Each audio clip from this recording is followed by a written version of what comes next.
एक बार एक प्रसिद्ध योद्धा उत्तर भारत से विजयनगर आया। उसने कई युद्ध तथा पुरस्कार जीत रखे थे।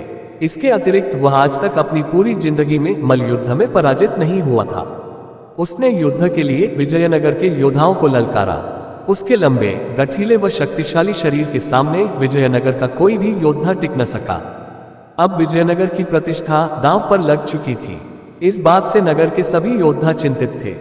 बाहर से आया हुआ एक व्यक्ति पूरे विजयनगर को ललकार रहा था और वे सब कुछ भी नहीं कर पा रहे थे। अतः सभी योद्धा इस समस्या के हल के लिए तेनालीराम के पास गए।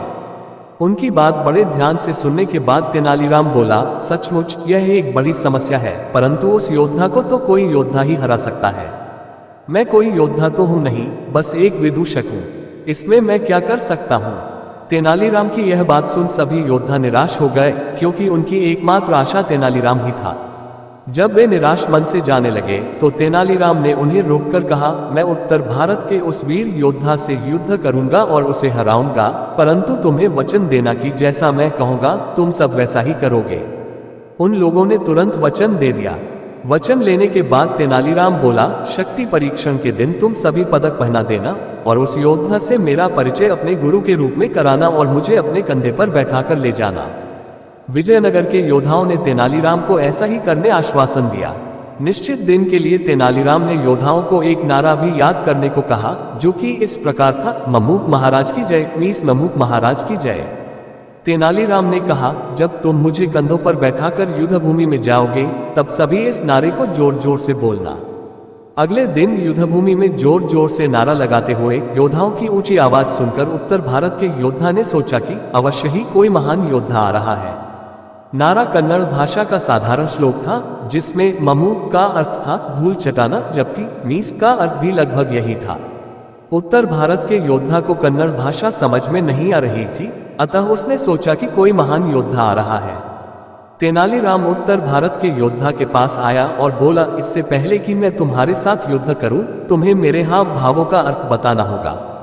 दरअसल प्रत्येक महान योद्धा को इन हाव भावों का अर्थ ज्ञात होना चाहिए। अगर तुम मेरे हाव भावों का अर्थ बता दोगे तभी मैं तुम्हारे साथ युद्ध करूंगा।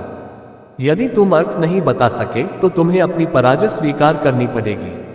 इतने बड़े बड़े योद्धाओं को देख, जो कि तेनालीराम को कंधों पर उठाकर लाए थे और उसे अपना गुरु बता रहे थे, वह जोर जोर से नारा भी लगा रहे थे।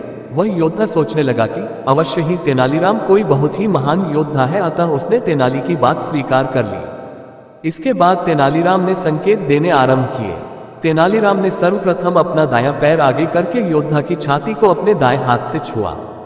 फिर अपने बाएं हाथ से उसने स्वयं को छुआ। तत्पश्चात उसने अपने दाएं हाथ को बाएं हाथ पर रखकर जोर से दबा दिया। इसके बाद उसने अपनी तर्जनी से दक्षिण दिशा की ओर संकेत किया।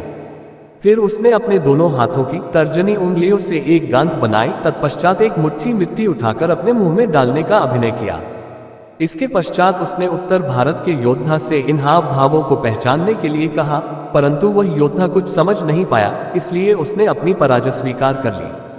वह विजयनगर से चला गया और जाते जाते अपने सभी पदक व पुरस्कार तेनालीराम को दे गया। विजयनगर के राजा व प्रजा परिस्थिति के बदलते ही अचंभित से हो गए।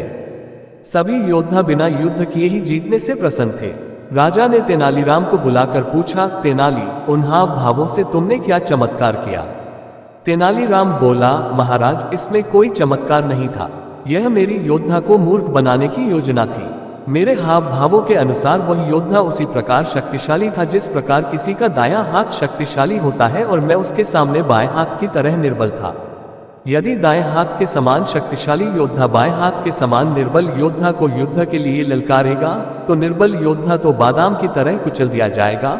सो यदि मैं युद्ध हारता तो दक्षिण दिशा में बैठी मेरी पत्नी को अपमान रूपी धूल खानी। पति, मेरे हाव भावों का केवल यही अर्थ था जिसे वह समझ नहीं पाया।